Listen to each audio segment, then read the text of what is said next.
Hola, buenas. Mi nombre es Almudena Vega, soy nefróloga del Hospital Gregorio Marañón y vamos a ver la segunda parte de la clase de segunda vuelta de nefrología. Vamos a comenzar con el fracaso renal agudo, con esta pregunta: ¿cuál es la causa más frecuente de fracaso renal agudo prerrenal? Y como opciones nos dan el cor pulmonale, la embolia de la arteria renal, el abuso de laxantes, los antihipertensivos o la deshidratación. Vemos que la respuesta correcta es la número 5. Lo primero que vamos a recordar es la autorregulación del filtrado glomerular. Si recordáis de primera vuelta, en una situación basal veíamos que el filtrado glomerular se mantenía constante gracias a una autorregulación que se llevaba a cabo por medio de la arteriola aferente y de la arteriola eferente, que se producía entre ellas fenómenos de vasoconstricción o vasodilatación en función de cómo se encontrara la presión arterial sistémica. De tal forma que siempre, como era tan importante mantener constante la presión de filtrado glomerular, se interrelacionaban entre ellas para que ante situaciones como grandes descensos de la presión arterial sistémica o lo contrario, grandes elevaciones de la presión arterial sistémica, siempre estuviera protegido el riñón, la presión de filtrado glomerular y con ello el funcionamiento del mismo.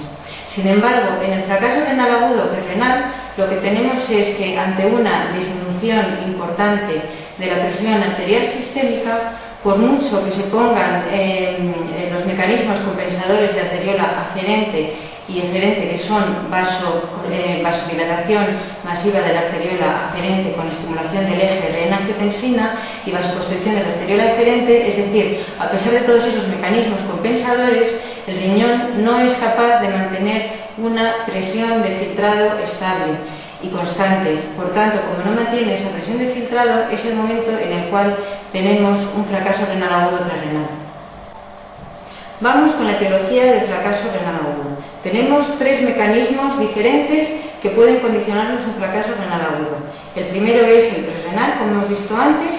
El daño está por delante del riñón y es como consecuencia de una disminución de la presión arterial sistémica. Luego tenemos el fracaso renal agudo parenquimatoso o necrosis tubular aguda, como su propio nombre dice, el daño está dentro del riñón. Y por último tenemos el fracaso renal agudo postrenal, cuyo daño está por detrás del riñón cuando la orina ya está formada. En el fracaso renal agudo prerrenal, como hemos visto antes, el riñón está bien y es consecuencia de una disminución de la presión arterial sistémica, que nos condiciona además una disminución en la presión de filtrado. La causa más frecuente es la hipovolemia, fundamentalmente condicionada por situaciones de deshidratación, por ejemplo, en el contexto de vómitos, de gastroenteritis, de diarrea, etc. Aunque también nos la pueden dar otras situaciones, como por ejemplo un sangrado grave, pérdida importante de plasma, etc. También podemos tener un fracaso renal agudo prerrenal por fallo de bomba, por disminución del gasto cardíaco, bien por la propia, una situación de insuficiencia cardíaca, o también en el contexto de otras patologías cardíacas, como puede ser una pericarditis constrictiva, un derrame pericárdico, etc. También nos vamos a encontrar un fracaso renal agudo prerrenal en el contexto de disminución de resistencias vasculares sistémicas, como por ejemplo lo podemos ver en una sepsis. Y también lo vamos a ver en los estados edematosos. Ya hemos visto antes la insuficiencia cardíaca, pero también nos lo podemos encontrar en una cirrosis hepática, en un síndrome nefrótico o en cualquier situación que nos condicione una hipovolemia. Aquí, pese a que el volumen total no tiene por qué estar disminuido, sí que lo está a nivel del compartimento intravascular. Vamos ahora con los fracasos renales agudos parenquimatosos, con la necrosis tubular aguda.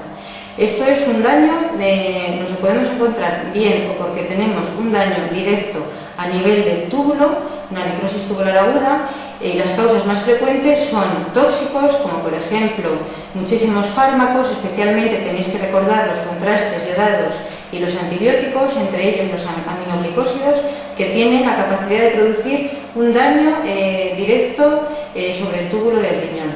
O también lo podemos encontrar en fenómenos de isquemia, especialmente en cualquier situación de fracaso renal agudo prerrenal que no haya sido corregida en el tiempo. Otras causas de daño del fracaso renal agudo parenquimatoso van a ser en cualquier otra patología que afecte a cualquier otra estructura del riñón, es decir, patología glomerular, patología intersticial o patología vascular, que de forma secundaria acabe dañando al túbulo. Esto lo vamos a ver bien por fenómenos isquémicos y también tienen cierta implicación los fenómenos inmunológicos. Y por último vamos a ver causas de fracaso renal agudo, posrenal o obstructivo. La causa más frecuente en este grupo es la patología prostática, bien hipertrofia prostática benigna o bien adenocarcinoma de próstata, que tiene un manejo muchísimo más sencillo que otro tipo de obstrucciones, puesto que se resolvería con un sondaje vesical. Pero también nos podemos encontrar con obstrucciones por encima de la próstata, como por ejemplo coágulos o tumores dentro de la vejiga. También podemos verlo a nivel de litiasis en los uréteres, o bien cualquier situación o cualquier enfermedad que comprima extrínsecamente los uréteres, como por ejemplo la fibrosis retroperitoneal, que puede ser primaria, pero que debemos de recordar que se asocia a otras situaciones, como por ejemplo los fármacos, y en especial la metilxengida. También en afectaciones tumorales extensas, especialmente metastásicas, que compriman extensivamente los uréteres.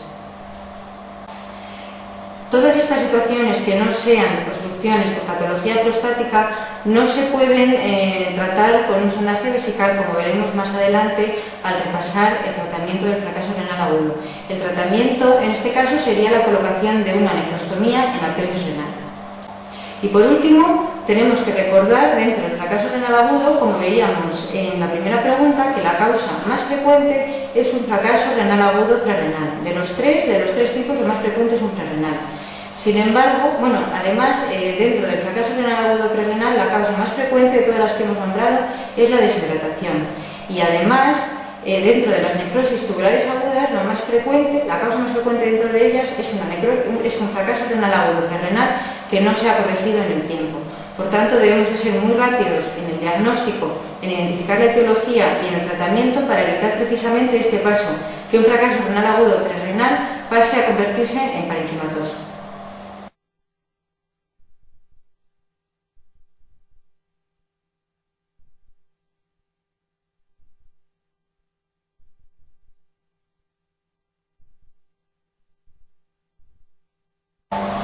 Vamos ahora con la siguiente pregunta. Un varón de 65 años ingresa por un cuadro de disnea de esfuerzo con ortopnea de 2 almohadas y edemas en ambas piernas con fobia, es decir, un cuadro de sobrecarga de volumen probablemente por insuficiencia cardíaca. La radiografía de tórax demuestra signos de insuficiencia cardíaca. Efectivamente, aquí los estudios complementarios nos demuestran nuestras sospechas. Además de ello, la tensión arterial es de 160 y la diuresis es de 300 mililitros en 24 horas. ¿Cuál es la correcta? Tenemos que identificar qué tipo de fracaso renal agudo tiene este paciente. Primera opción, sodio en orina más de 40 miliequivalentes litro. Segunda opción, excreción fraccional de sodio menos de 1%. Tercera opción, aclaramiento de creatinina de 100 mililitros minuto. Cuarta opción, osmolaridad en orina menos de 300 milimoles litro. Y la quinta, la relación entre la osmolaridad plasmática y la osmolaridad en orina mayor de 1. En principio, hasta que no se demuestre lo contrario, este fracaso renal agudo es prerrenal porque es una insuficiencia cardíaca y lo más lógico es pensar que se comporta como un prerrenal, es decir, con una excreción fraccional de sodio muy bajita. Por ello, la respuesta correcta es la 2. Vamos a ver ahora un cuadro que nos va a ayudar a entender y a diferenciar el fracaso renal agudo prerrenal del parenquimatoso. Como hemos visto al principio de la clase, en el fracaso renal agudo prerrenal el daño está por delante del riñón, y es decir, que sus células están vivas y responden a estímulos. Como hemos dicho antes también, van a responder a un montón de mecanismos, que todos ellos lo que intentan conseguir es subir la presión arterial sistémica para intentar aumentar la presión de filtrado y mantener un filtrado glomerular estable. Es decir, en el fracaso renal agudo prerrenal, todos los mecanismos compensadores que se van a desencadenar, la misión que tienen es reabsorber volumen, plasma, agua y sustancias osmóticamente activas. Especialmente nos vamos a fijar en la urea y en el sodio. Así, de esa forma, a nivel del túbulo proximal, en el fracaso renal agudo prerrenal tenemos una gran reabsorción de urea, que va a pasar después a la sangre.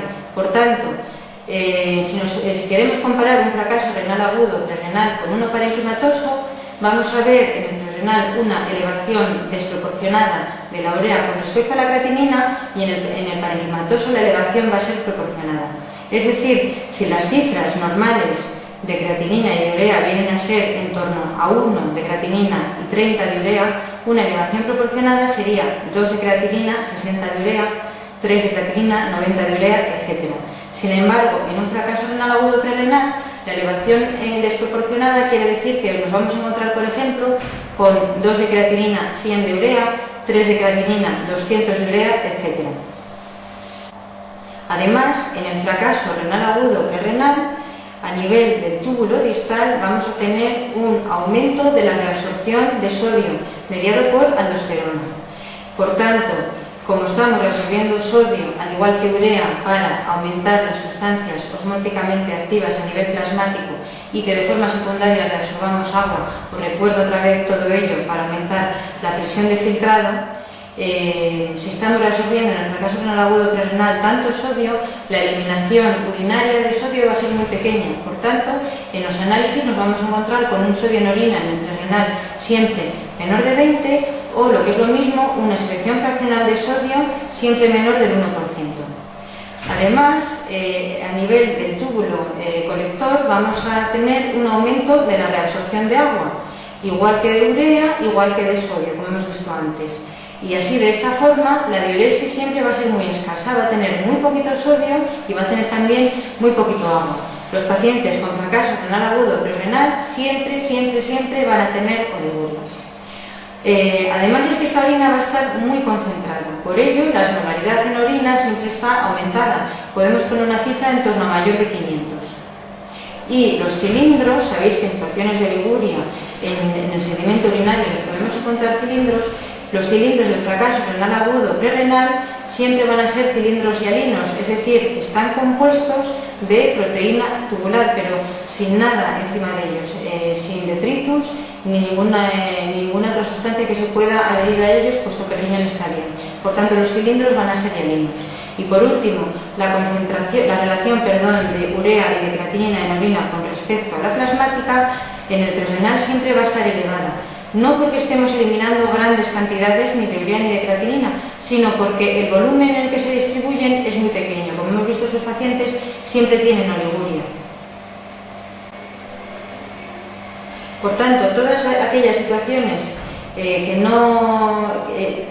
por tanto, todos los datos analíticos que no engloben lo que acabamos de describir no van a ser un fracaso renal agudo prerrenal. El fracaso renal agudo parenquimatoso, la necrosis tubular aguda, como sus células están dañadas, no son capaces de responder con ninguno de estos mecanismos. Por tanto, ni reabsorbe urea a nivel del túbulo proximal, como hemos dicho antes, la elevación de urea y de creatinina va a ser proporcionada en la necrosis tubular aguda. Además de ello, el sodio en orina va a ser normal o elevado, pero siempre mayor de 20, porque no hay participación de aldosterona reabsorbiendo sodio a nivel del túbulo distal. La excreción fraccional de sodio lo mismo, va a ser mayor del 1%, y la diuresis en este caso va a ser variable. Podemos tener oliguria, al igual que en el fracaso renal agudo prerrenal, pero también podemos tener una diuresis conservada. Es variable y depende. ¿De qué depende? De la gravedad de la necrosis tubular aguda. Es decir, las necrosis tubulares agudas muy graves también cursan con daño a nivel de la capacidad de fabricar orina, de la diuresis. Las necrosis tubulares agudas menos graves son capaces de mantener la diuresis. Normalmente suele ser que las necrosis tubulares agudas con diuresis conservada suelen ser aquellas producidas por los tóxicos, y las necrosis tubulares agudas secundarias a isquemia suelen ser aquellas que cursen con oliguria. Y los cilindros en la necrosis tubular aguda van a ser granulosos, es decir, un molde de proteína de excreción tubular, como veíamos en el fracaso renal agudo prerrenal, los hialinos, pero además aquí, puesto que el túbulo está dañado, todos esos detritus celulares van al molde y salen en forma de cilindro granuloso. Vamos a ver ahora la excepción que confirma la regla, es decir, aquellas necrosis tubulares agudas que cursan con excreción fraccional de sodio menor del 1%, es decir, que se comportan como un prerrenal. Son los pigmentos endógenos, todas aquellas nefropatías producidas por pigmentos endógenos. También lo podemos ver en la glomerulonefritis posinfecciosa, en la hipertensión vasculorenal, en el rechazo agudo del trasplante renal. Lo podemos ver en algunas situaciones de esclerodermia o en la nefritis intersticial inmunológica producida por rifampicina.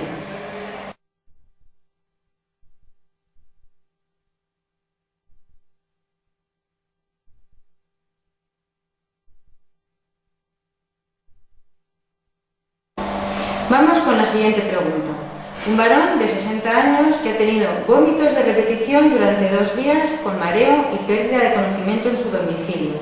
Es llevado al servicio de urgencias. En la exploración física su tensión es de 90-60 y la frecuencia cardíaca de 100, y además presenta sequedad de mucosas. Es decir, es un señor que ha tenido vómitos, que se ha deshidratado. Los mareos y la pérdida de conocimiento son secundarios a la caída de la tensión arterial condicionada por la hipotensión, y probablemente, si lo vemos, y además a la exploración física, un dato que nos confirma nuestras sospechas, que tiene sequedad de mucosas. Este enfermo además refiere disminución de la diuresis en las últimas 12 horas. La sedación analítica, la cifra de creatinina es de 4, es decir, tiene una insuficiencia renal. El enfermo es sondado y la diuresis obtenida es de 25 centímetros cúbicos. Una insuficiencia renal, un fracaso renal agudo que está cursando con oliguria. ¿Cuál es la primera actitud que se debe tomar con este enfermo? Primera opción, expansión de volumen. Segunda opción, administración de diuréticos. Tercera, beta-bloqueantes. Cuarta, agentes inotropos. O quinta, nitroglicerina sublingual. Bueno, pues como nuestra sospecha era un fracaso renal agudo prerrenal por una deshidratación masiva y además está en oliguria, pues en un prerrenal lo primero que tenemos que hacer es expansión de volumen. Tenemos que ser agresivos y expandir de volumen rápidamente, porque como hemos dicho antes, un fracaso renal agudo prerrenal, si no lo corregimos rápidamente, se nos puede convertir en una necrosis tubular aguda. Y con esto ya vamos a repasar el manejo del fracaso renal agudo. Ponemos el primer ejemplo, que es el paciente que acabamos de ver en este enunciado, en esta pregunta de test. Hemos dicho que es un fracaso renal agudo prerrenal por deshidratación. Tiene una creatinina de 4 y en el enunciado no nos dicen cómo está la urea, pero probablemente esté desproporcionada con respecto a la creatinina. Vemos ahora en este cuadro que tiene una urea de 400. Además, la eliminación de sodio en orina es muy bajita, tiene un sodio en orina de 5, una excreción fraccional de sodio menor del 1% y está en oliguria con una diuresis de 25 cc al día. ¿Qué es lo que tenemos que hacer? Tenemos que ser agresivos, poner sueroterapia rápida, porque sus células están vivas, responden a estímulos, y si nosotros ayudamos aumentando el volumen intravascular, vamos a aumentar la presión de filtrado y vamos a restablecer el daño renal. Ojo, pese a ser un fracaso renal agudo prerrenal, si el paciente es viejito, es muy anciano o bien tiene patología cardíaca seria, no podemos ser tan agresivos ni tan rápidos reponiendo la volemia, corrigiendo la volemia con sueroterapia, porque podemos meter al paciente en una situación de sobrecarga de volumen o un edema agudo de pulmón. Esta situación es lo más habitual, lo más frecuente y lo más común que nos podemos encontrar en el contexto de un fracaso renal agudo prerrenal, pero también, ojo, que otras situaciones que nos podían condicionar este tipo de fracaso renal agudo eran los estados edematosos. La insuficiencia cardíaca, la cirrosis, el síndrome nefrótico o los estados graves de hipovolemia. En estos no es eficaz la sueroterapia y menos agresiva. Aquí el tratamiento tiene que ser diuréticos y en determinadas situaciones, no siempre, en determinadas situaciones puede ayudarnos el tratamiento también con albúmina intravenosa, pero fundamentalmente el tratamiento van a ser diuréticos en esta situación. Además de ello, en todos los casos que tengamos un fracaso renal agudo prerrenal, es muy importante el tratamiento etiológico que ha desencadenado esta situación. Vamos ahora con el fracaso renal agudo parenquimatoso, con la necrosis tubular aguda. Pues perfectamente nos puede servir el paciente de la pregunta anterior, es decir, el señor de 60 años que tiene vómitos, que se deshidrata, pero que tarda en ir al hospital, tarda en ir a urgencias, que está unos días en su casa y cuando llega al hospital nosotros lo exploramos, sigue estando deshidratado, sigue teniendo hipotensión, le hacemos unos análisis y sin embargo, pese a que la creatinina es de 4, igual que en el caso anterior, aquí la elevación de la urea ya no está desproporcionada, sino que nos encontramos con una urea de 120 miligramos de cilitro. Además de eso, la eliminación de sodio por orina ya no está disminuida. Tenemos un sodio en orina, por ejemplo, de 50 y una excreción fraccional de sodio mayor del 1%. Y además este paciente también lo sondamos y vemos que tiene una diuresis muy disminuida, de 25 centímetros cúbicos al día. Es decir, con estos datos, este paciente probablemente, mientras estuvo en su casa antes de venir a urgencias, fue un fracaso renal agudo prerrenal, pero en este momento ya es una necrosis tubular aguda. Y además sabemos que es una necrosis tubular aguda de las graves, puesto que el paciente no tiene diuresis conservada, sino que está en oligonuria. ¿Cómo lo tratamos? Lo primero que tenemos que hacer es sueroterapia, al igual que en el caso anterior, pero la diferencia es que aquí en la sueroterapia ya no puede ser tan agresiva como en el otro caso, sino que tenemos que ir con mucho cuidado, porque aquí tenemos la certeza de que el daño del riñón es una necrosis tubular aguda, sus células ya no están vivas, ya no responden a estímulos como antes y por tanto no va a responder a la sueroterapia. Por tanto, en este caso, lo primero que vamos a hacer es hidratarlo despacio para reponer la volemia, muy despacio, monitorizando al paciente con exploraciones, auscultándolo para evitar el riesgo de sobrecarga de volumen, etc. Y también controlando, haciendo análisis de forma periódica.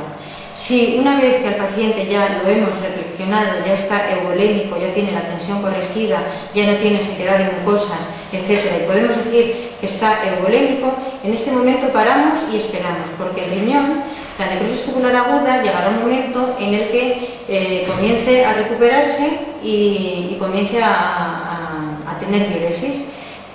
Simplemente con sueroterapia y esperando, la necrosis tubular aguda se puede restablecer y puede que no precisemos hacer ningún otro tipo de tratamiento. Pero si no es así, tendremos que parar con la sueroterapia, esperar y después intentar forzar diuresis. La vamos a forzar con diuréticos, especialmente con furosemida intravenosa, que además la tenemos que dar a grandes dosis, porque sabéis, recordad de la primera vuelta, que la furosemida actuaba en el asa de Henle a nivel de la rama ascendente y para llegar hasta ahí tiene que ser filtrada. Como tenemos un daño en el filtrado glomerular, va a tardar en llegar y necesitamos cantidades mucho mayores. En muchas situaciones, con la furosemida intravenosa es suficiente y el paciente comienza a orinar, se restablece el fracaso renal agudo y no es necesario realizar ninguna otra medida. Sin embargo, en las necrosis tubulares graves, a pesar de la sueroterapia inicial y a pesar de la furosemida intravenosa posterior, no es suficiente y el paciente puede comenzar con situaciones que comprometan su vida, como son una sobrecarga de volumen importante, puesto que el paciente está en anuria. Recordad que es un señor que ha venido a la urgencia deshidratado, pero al cabo de los días, si el riñón no empieza a funcionar, si, como quien dice, no se abre el grifo, entre comillas, que podría ser el riñón, el paciente puede tener riesgo de sobrecarga de volumen y de insuficiencia cardíaca. Otras situaciones graves pueden ser una acidosis metabólica grave por disfunción del riñón que no seamos capaces de corregir con soportes de bicarbonato. Otra situación grave también puede ser una hiperpotasemia grave que no responde al tratamiento médico que estamos poniendo, y esas situaciones son, como todas ellas comprometen la vida del paciente, son situaciones que nos obligan a tomar ya, a poner un tratamiento más agresivo, como sería la diálisis aguda. Posteriormente, en la insuficiencia renal crónica, vamos a repasar la diálisis aguda. Entonces, de momento lo dejo aquí. Lo único que recordar que, como es aguda, es un tratamiento sintomático y de soporte, y que va a ser necesario hasta que el riñón se restablezca y empiece a funcionar. ¿Cómo funciona el riñón después de una necrosis tubular aguda? Pues al principio con poliuria ineficaz, es decir, el riñón es capaz de fabricar grandes cantidades de orina, pero no de pura. Por tanto, es posible que en la fase poliúrica de la recuperación de la necrosis tubular aguda, si el paciente estaba siendo tratado con diálisis, es posible que lo necesitemos todavía durante un tiempo, puesto que el riesgo de hiperpotasemia y de acidosis metabólica grave lo sigue teniendo. Ya no el de sobrecarga de volumen, puesto que está en poliúrico. Posteriormente, ya el riñón va a ser capaz de concentrar la orina y poquito a poco se irá restableciendo hasta recuperar toda la función renal que había perdido. Y por último nos queda el manejo del fracaso renal agudo posrenal o obstructivo. Pues es quitar la causa, quitar la obstrucción que nos está condicionando el fracaso renal. En los fracasos renales agudos obstructivos lo que tenemos es un éxtasis que impide la eliminación de la orina, de tal forma que va aumentando progresivamente la presión que ejerce la orina hasta que es mayor que la presión de filtrado. Una vez que es mayor que la presión de filtrado, en este momento se desarrolla el fracaso renal agudo. Características, pues podemos coger un paciente, por ejemplo, como el de las situaciones anteriores, con una creatinina de 4 y una elevación también proporcionada. Aquí no tiene nada que ver la urea como hemos visto anteriormente, es decir, una creatinina de 4 y una urea de 120. La peculiaridad en los fracasos renales agudos obstructivos o correnales es que el sodio en plasma y el potasio en plasma tienden a parecerse al sodio en orina y al potasio en orina, puesto que el urotelio actúa a modo de membrana semipermeable y se equilibran las concentraciones. Por ejemplo, a este paciente le hacemos una analítica de orina y tiene un sodio en orina de 135, un sodio plasmático de 136, un potasio en orina de 4, un potasio en plasma de 4 también. Y otra característica de este tipo de fracasos renales agudos es una diuresis variable interdiaria. Es decir, nos podemos encontrar con anuria, pero también nos podemos encontrar con que el paciente un día no orine nada, otro día el paciente orine 2 litros, al día siguiente orine medio litro, al día siguiente no orine nada otra vez. Mucha variación de la diuresis de un día para otro, puesto que las obstrucciones no suelen ser completas y la eliminación de orina, pues digamos que puede llegar a ser intermitente. ¿Cómo tratamos esto? Con un sondaje vesical, si es una patología prostática, como hemos visto antes, pero si el daño está por encima de la próstata, necesitamos la eliminación de la orina desde la pelvis renal, que se hace habitualmente por medio de una nefrostomía. Por supuesto que en todas las situaciones es importante realizar una ecografía para valorar el tamaño de los riñones y también porque aunque por ejemplo, aunque el paciente de la enunciada nos pareciera que puede ser un fracaso renal agudo prerrenal por la etiología, es decir, porque ha tenido vómitos en su casa y porque nos viene deshidratado, pero muchas veces nos podemos llevar sorpresas y además de tener un fracaso renal agudo prerrenal, además el paciente tiene una uropatía obstructiva y tiene un fracaso renal agudo mixto con componente obstructivo y prerrenal. Además, la ecografía, aparte de darnos información sobre el tamaño de los riñones, es decir, un tamaño normal nos apoya que el fracaso renal es agudo y un tamaño pequeñito de los riñones es porque la insuficiencia renal es crónica. Aparte de eso nos da mucha información como es el tamaño de la próstata, morfología de la próstata, también para diferenciar una hipertrofia prostática benigna de un adenocarcinoma, y también el tamaño de la vejiga y además la posible existencia de un globo vesical. Os resumo en la siguiente diapositiva un manejo más general del fracaso renal agudo. Sondaje vesical y monitorización de la diuresis en todos los casos, esto es fundamental. Ecografía, como hemos visto antes, también valorar el volumen del paciente y siempre, si está depresionado, administrar fluoroterapia. Diuréticos en las situaciones de los estados edematosos o tras haber finalizado la hidratación del paciente en una necrosis tubular aguda, o terapia renal sustitutiva, es decir, diálisis, como hemos visto antes, acidosis grave, hipopotasemia grave o edema agudo del pulmón. Y siempre en todos ellos, si es posible, el tratamiento etiológico.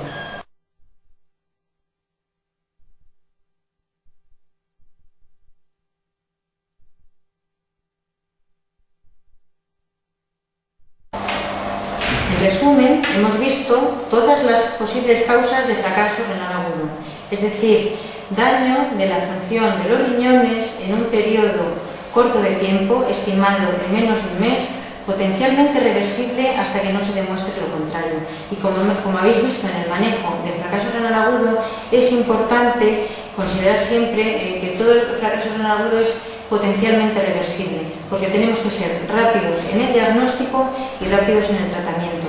Veis también que no es lo mismo tener un fracaso renal agudo prerrenal que una necrosis tubular aguda, que el primer paciente que nos viene con una deshidratación, con unos sueritos, se recupera rápidamente la insuficiencia renal y se va a su casa sin ningún problema.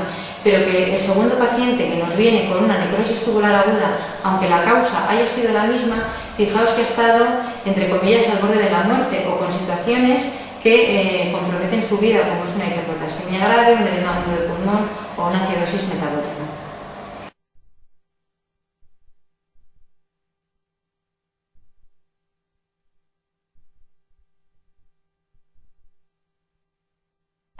Vamos ahora con otra pregunta. Una mujer de 50 años sin antecedentes de interés acude al médico por anuria de 24 horas de evolución. De esta pregunta, la palabra más importante es anuria. Ahora vamos a ver por qué.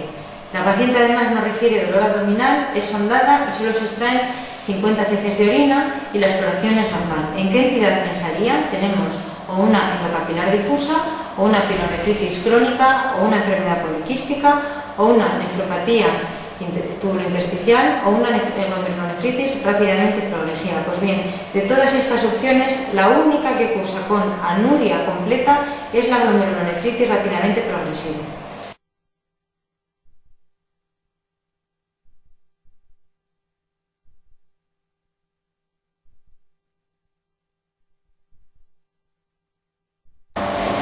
Vamos a ver la siguiente pregunta.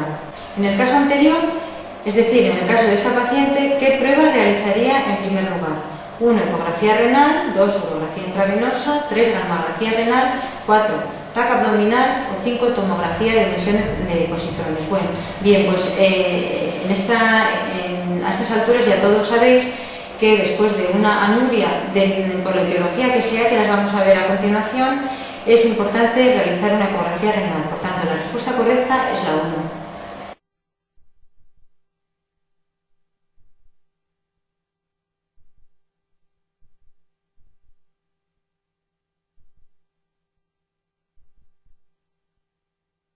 Y otra pregunta similar, la pregunta 68. Todas menos una son causas de anuria: uropatía obstructiva, necrosis cortical, oclusión de la arteria renal bilateral, nefropatía intersticial y glomerulonefritis rápidamente progresiva. La respuesta correcta es la 4, nefropatía intersticial. Con estas tres preguntas vemos que la anuria, pese a que habitualmente o bien la relacionamos solamente con uropatía obstructiva, que ya hemos visto que no es exclusiva la anuria de la uropatía obstructiva, puesto que también puede cursar con diuresis variable interdiaria, también vemos que la podemos ver en otras situaciones. En general, suele ser con patologías vasculares graves, importantes, como rotura del aneurisma de la aorta o una obstrucción de la arteria renal bilateral, o bien patología vascular grave como, a nivel renal, como una necrosis cortical o una glomerulonefritis rápidamente progresiva, pero además tendría que ser una glomerulonefritis rápidamente progresiva de las graves, de las agresivas, es decir, con una, entre comillas, una estrangulación de los glomérulos por parte de las hemilunas. Y también, como hemos dicho, finalmente una uropatía obstructiva. Pero no cualquier fracaso renal agudo nos puede producir anuria, solamente son estas etiologías. Sí que podemos ver oliguria en una necrosis tubular grave o en un prerrenal, como hemos visto antes, pero anuria, como dice la palabra, solamente en esta situación.